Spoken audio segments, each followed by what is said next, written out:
in hoa ta nai sao dạ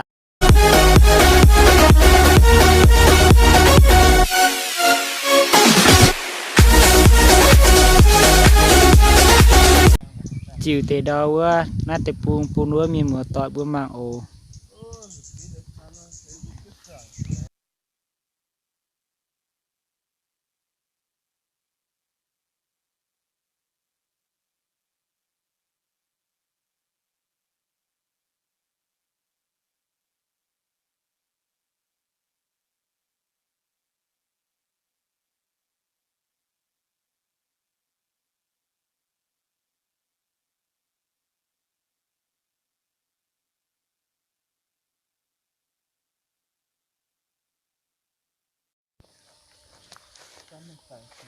蓝牙模式。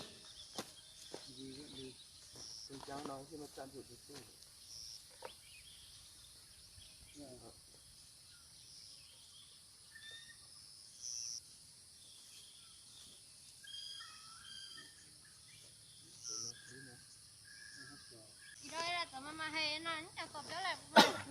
yeah rồi rồi á ôiจะตอนอยู่ทางศาสนา mẹ trang này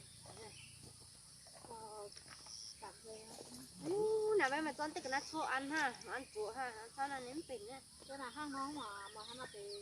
nói cái này xưa là lấy miết tay này là cứ chuột hai bữa tạt chú tao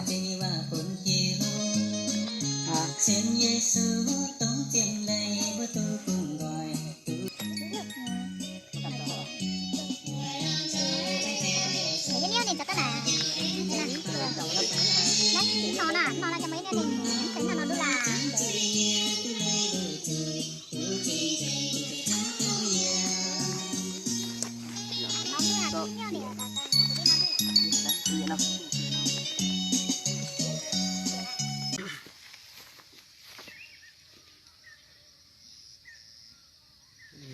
này bệnh chà xị này hình như vậy rồi nhá thằng ai vậy rồi mới bền á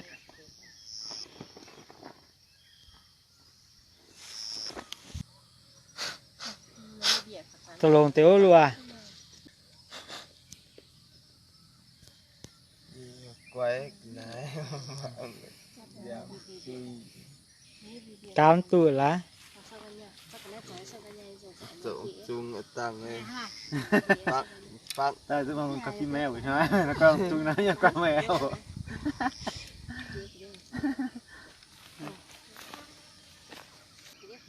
view đấy bầu nó còn gai này mang cái này nghe cái hồi cắn bên dầu á mà nhiều cái liều trụ hay là liều dầu giờ lúa sẽ được quan ha giờ nắng sẽ tốn phun quá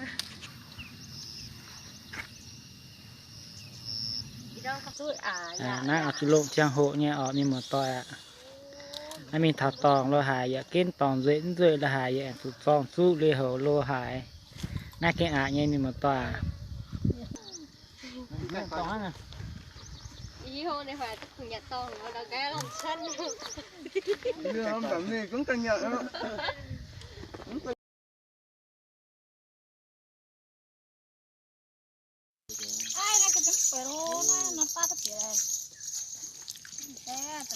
tròn luôn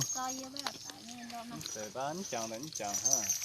đi ra là về nè nó này cầm ô này lui nhỉ giờ tu ta hàng đồi thằng này ha này như gì mà sợ như tay con mà này lại à thì là thì nó không thì là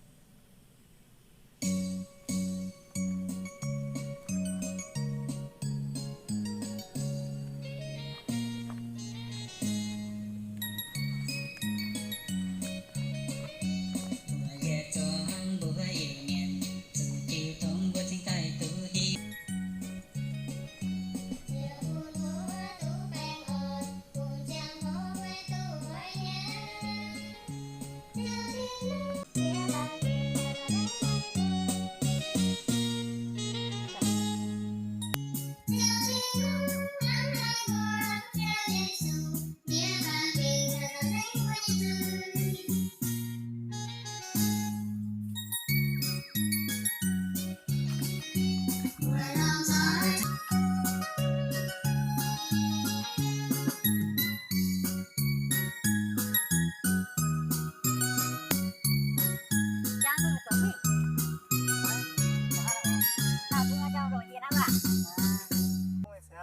bền thế cái mặt tại làm tụ em tự em tự làm như tụi em mở tiếp tục Mày yên này. Cái nào bé? Cái này kia ngang chiến cắt xé. đi ấy vui lắm nhỉ Mày yên này mà. Yêu cô ba tay nhất tay nhỏ đấy. thấy phòng bên đây nha nó to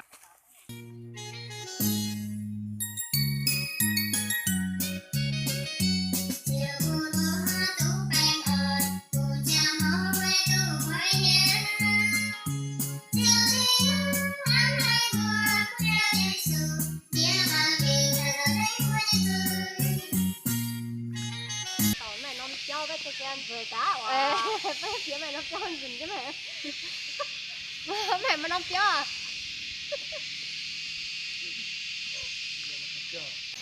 ô cái mà đi Này nha nó xí. Dùng cờ lợ. mà pa mà lu pa Dùng dùng sai cờ lo ta chia bê cháu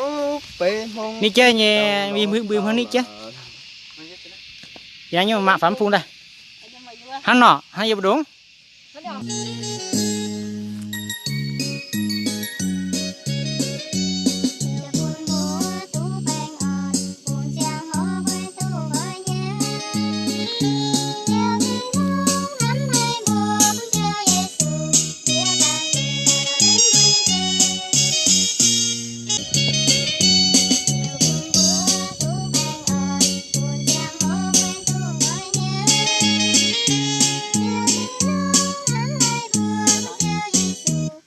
mới bắt đầu con chiêu thìn hung nắm hay bùa này bữa em mạng rồi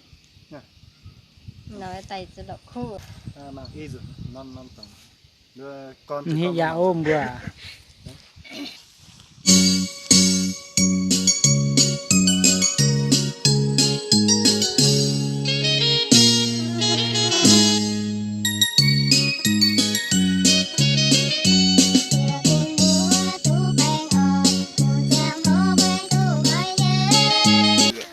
Liềm hắn tự nhạt. Nu na hang vườn Eden nó mà cả nan tên mía đã hạt duệ tăng. Anh chẳng sao bà mà hai ta mấy hải đâu mà không. Mà vậy có mà y dần rồi thì có mà y dần. bữa căn cảm giác bữa cháu hắn đánh phải quay phim ô miền một tỏi in hỏi đâu tốt bằng gì vậy này miền một tỏi bữa sáu chơi gì đâu chẳng chơi này tao đâu cỏ nên này xe đâu tông khắp phẳng dầu phăng năng giờ dầu đâu khắp phẳng của tao này hai dầu đâu nó tệ đâu YouTube video này xe đâu bên đâu hai chấm tới cái này đâu giờ con thông minh như cái này nè này hai chấm đâu yêu bảo dung bà đâu yêu bạn này chầu ở lồng ha no yêu giống hai chấm yêu hiện này chấm nhưng mà tại vì sao chơi bữa đâu sao chơi giờ đâu này cái này đâu cái này ha no đâu chầu này bữa tới bữa ha này tôi yêu bảo dung phải miền một tỏi bảo dung phải này đâu dầu gấp phẳng dầu phẳng năng sau chân đó phẳng tổng vấn tổng như phẳng này chấm tề này đó hay đó như phải đó hệ nhé Giờ thằng này các phẳng nó nhiều nè thấy nè hay nhiều chẳng con kia tên nè yếm sẽ tao mà chúng mình hay sợ tu nhung cái này đi can tôi là qua đó hộ tệ ta hay sợ tu tệ nhung đi hoa thành đôi như nhiều bữa tọ mượn bữa gấp phẳng nè chỉ xây thằng này giờ nè hai bữa tao mình chịu nè thì hiện tại bữa cái nắng cào nè bữa tao mình chịu nè tụi già đồng hải nhẹ ta nè bữa cái nắng cào nè bữa tụi chịu nè mình một tập bảo du nè bữa tụi về đồng hải bữa thấy gì hết nè đi ta thảo nè anh thảo hai giờ bữa bảo du nè mượn bữa bảo du nè thì chịu nè liệu bữa như cái nắng cào nè bữa tao mình yếm cô yếm phát nè bữa giết tao mình tông chủ thảo bữa thấy gì nè ở chủ ha nó sau cái giờ nè đi hải thấy giờ thằng nó tao nè ha nó miền một tỏi đó sao chơi gì đó tốt bằng nên đó nại này hắn này con để hắn này miền một tỏi đó mà tại hai nhớ tới nhở xem con đó giờ không khỏe mà tại tông cái hai có tới nó bữa màng liệu cả nền ha nó chờ này đó miền một tỏi tao đó cả ha này giờ chờ như phái chờ tại đó vừa quang tỏi đó yếm nay đó tôi chịu thôn giờ mưa dùng như lời phai đó là con hỏa đó là bùn đó là làn con bữa làn như cho hắn nó khi tôi đó là phần nền mái tôi đó là chặt tòngแต่đó là lồng xăm như nắng khi tôi đó là nền đó là mái chài như phai đó là mái cào phai đó là tới là những cái hiu tôi chủ lồng được hai xăm nhằn mái trên tay cào phai đó là bữa nào cái này nó đó mái tới cái này đó là ở chỗ mái với chị nhằn trên tay hai mái tốt nay ít ra ít chỗ nay sẽ mình mà cỏ lộ nay phone chỗ thấu như computer laptop này chỗ liền hoài ye mãn để cái này hang bữa mai thọ cỏ này mai bữa nom bữa hang chả như vậy con camera hang mà thằng camera chỗ này câu huệ thì chỗ liền hay lộ nay chỗ sẽ nhàn chỗ nhé mình bà chỗ tu tế ở nhiều ha chỗ cái tu duyệt đồ hài đi lũng tề cái na sẽ nhắn cái xăm đồ hài đi hoài lũng tề cái na tại dạ phim hang nghe trốn tề dung phải trốn tề cái na này bún thảo xuất tài chỗ này mà nom hiếu con và chỗ tài siêu chiến miền mùa tọa có yếu như dung phải bún thảo cản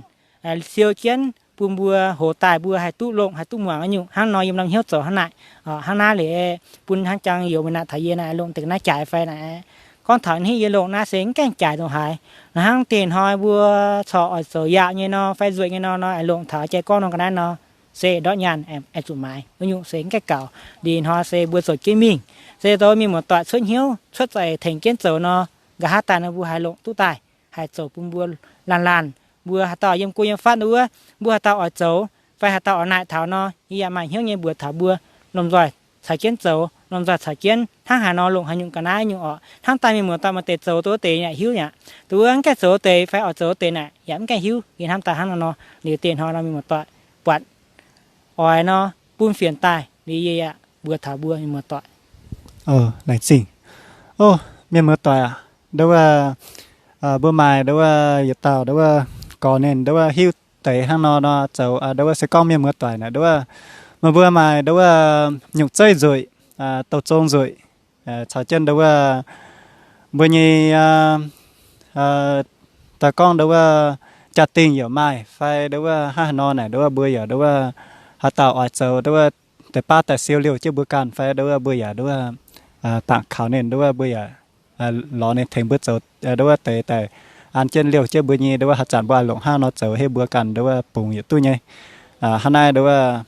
เยี่ยด้วยโทษเบื่อแต่ฮันนายอันนี้เราให้เจ้าฮันไหนเนี่ยด้วยเยี่ยด้วยอย่าหายหงเหยทับไปเยี่ยด้วยฮันอยู่เยี่ยอ่อนมาเซียวเลี้ยวด้วยเยี่ยเลี้ยวด้วยเยี่ยเบื่อเนี่ยเจ้าตัวฮันนายป่าด้วยสก็ซุงเนาะด้วยgiờ xem con đâu hiện đâu cho chặn chầu tu đâu là lào đâu chầu tu tipa tập bùn đâu dùng và đâu sẽ con mà chịu thôn như cháu đâu bữa tu en nó nhẹ bên tại đâu hát chặn nhà mà nhé hòn hòn pe hòn hòn sáng như vậy này là gì bao nhiêu mưa tại hắn nó